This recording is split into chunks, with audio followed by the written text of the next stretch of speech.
Hello everyone, welcome to Touch to Click. In today's video, we will show you how to send one message to multiple numbers in a simple and easy way. If you want to save time and message many people at once, now let's get started. Step 1. Open the Messages app on your Android device by unlocking your phone and tapping on the Messages icon.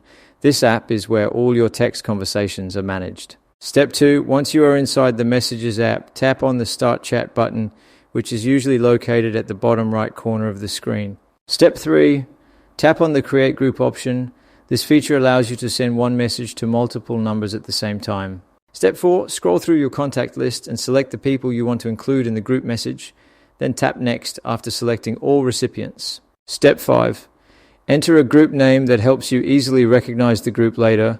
Then tap Done to finalize the group creation. Step 6. Tap on the text box inside the group chat and type the message you want to send to everyone. Step 7.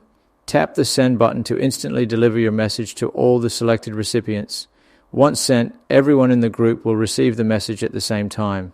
Thanks for watching, and don't forget to subscribe to the Touch to Click channel for more helpful videos.